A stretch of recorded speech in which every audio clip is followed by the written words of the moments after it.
everyone, it's Dr. Rick, founder of Herbal 411, and today's unboxing is on the Oura Ring. When you sign up for this thing, which can be paid for by your HSA account, this is the Oura Fitment box. When you first sign up with Oura, they give you this thing, and there's just plastic rings that you can wear overnight. And the overnight suggestion, which is a wise idea because hands will swell up and or get skinny overnight. But the overnight suggestion is a good idea. Oura wants you to wear the ring on your index finger, either side. I wear it on my ring finger, so I don't have to wear a wedding ring on one side and another ring on the other side. It gets in the way of lifting. And yes, I'm a musclehead. I really think that the term that Gabrielle Lyons coined on muscle-centric, I think there's a validity to it. Because honestly, if you look at the data for medicines, intervention surgically, the biggest impact you can add to longevity and pushing back disease a bit is going to be activity.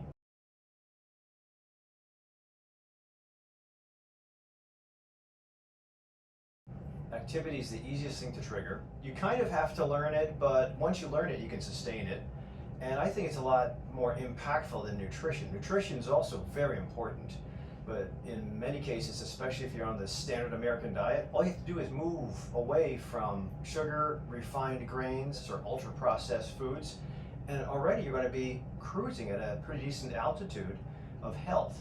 You have to fine-tune that, I think, with regards to implementing a timing restricted diet, a dietary restricted diet, or a caloric restricted diet, and that's what I like to work with my patients and clients. You can manipulate that on your own, kind of. The exercise, you can read as much as you want, but if you don't know how to implement it, or you never exercised in your life and you want to start it up, you have to be very careful. Once we get you past the newbie stage, then we try to progressively increase your demand or your load. This body of yours is that if you throw a challenge to your body, the body will respond as long as the challenge isn't too great to cause you upset, or one of the pillars that I suggest for longevity and beating disease and aging. I really think that you have to move. As far as weekly balance, I'd like to think of it as your investment in a bank account of muscle. If you develop muscle, no matter how far you are from 20 years of age, if you're in your 70s, the cool thing is you can still have muscle respond if you implement the right things. And what you do, don't go back to the stuff that you used to do before that you gave up. I wouldn't do that because you gave it up for a reason. So somebody has to help contrive an introduction back into movement, back into exercise, to help you figure out what is your VO2 max, which zone do you train in, how much time do you give if you're trying for hypertrophy versus cardiovascular fitness versus strength versus cutting and bulking. There's different things and parameters, and that's why I think it's important to have data.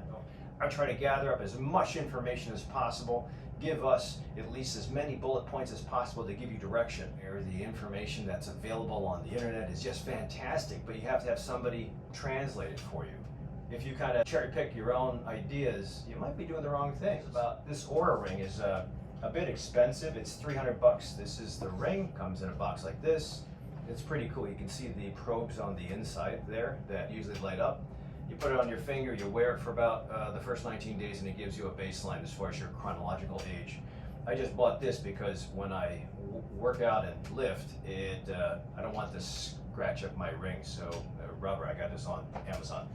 But I have data from this already. It's accumulating, and I also wear this thing, which is the Garmin, and I use this. The algorithm they use for HRV is kind of okay, but HRV is another metric that I'm going to be discussing with my patient to give us a great blanket of information to have direction. And I always suggest patients get blood tests in the morning. I use this more for GPS when I take folks hiking, and it's also good for watching my heart rate during strength training. I use this is my Apple 7, and it's pretty decent. I like syncing this to auto sleep. Auto sleep has been the easiest thing I have found to collect data and put it in graph form. And when you see it in graph form, it's easy to just take a gander, evaluate what my cycles of sleep are, which is very, very important. That's one thing that you won't get from blood testing. Aside from a morning free cortisol level, There's no great test for figuring out what stages of sleep you're going through, and for me, one of the pillars, as I mentioned, is nutrition. Another pillar is exercise and movement. I think that's the biggest. There's another pillar for sleep, and then there's another pillar for calming practice or spirituality. And those are the four pillars I usually push with my patients. I'm going to develop something for my guy. I know he can push hard when he goes to a CrossFit box gym, but the question is, are the other pillars maximized on? And I would say sleep is not, because he's middle-aged and his kids are growing up. Just thinking, that's out of the box, but maybe it's not, maybe it is that. But I find that when you are most of my patients are in the sandwich generation. You have kids you have to take care of that aren't in college yet. You have parents that are aging, and you got to balance both. Hopefully your spouse will help you, but that's very challenging, and sometimes you don't have enough time during the day.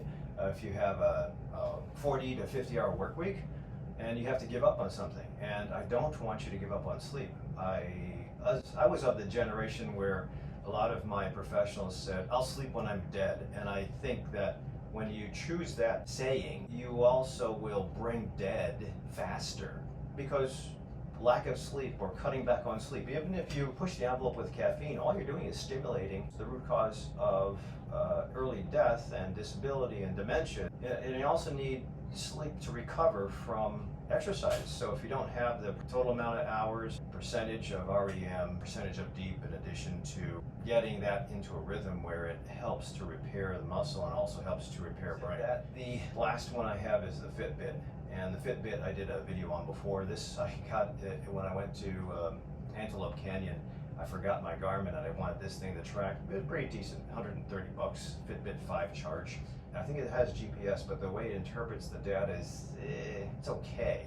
Go within your budget, but my suggestion is that if you start reading the graphs and the information it gives you, you then can interpret the data it gives you and make decisions on altering those bullet points in your lifestyle that will hopefully get you past the challenges of your life.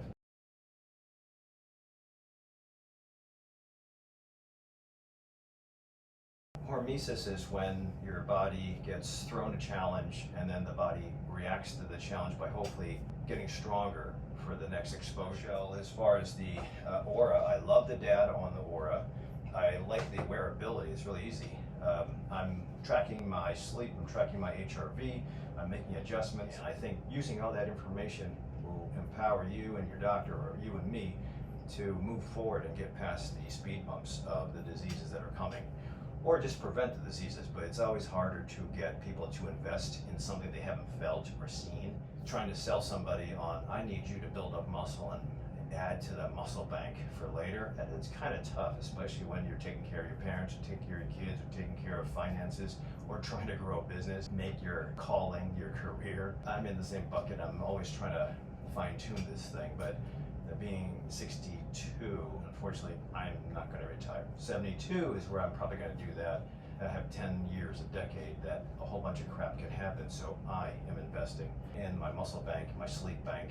The one thing I found with using all this data is I used to be able to think in terms of 7 days, a 7-day week. And I used to think, okay, I can have a beer on Friday and Saturday and then recover on Monday and Tuesday. And that never worked. In fact, I've found with all the data, it finally synced up with this thing, because this Oura, you have to get your chronological age over the first 19 days. These guys don't have that assessment or that requirement to get a baseline.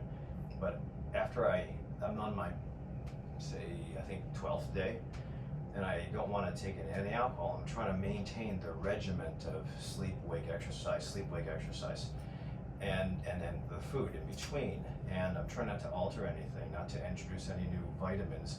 And I've found that I am able to impact my sleep. I've always tried to do it on a Monday and Tuesday to recover from Wednesday, but I found that muscle is one thing, digestive, as far as nutrition is another thing. But that pillar of sleep, you can't fix the sleep or gauge it on a 7-day cycle. You have to expand that to 3 weeks. Sleep and brain is very regimented, and if you just try to train it in a block of 7 days, it won't. At least that's what I'm finding. You have to give more regularity to your sleep-wake activities. I found that just by setting the timetable for this thing, all of these are now syncing up together to say my sleep is slowly improving, and with that my HRV is improving. I think that the VO2 max in your HRV, if you know those numbers, are very indicative of your longevity.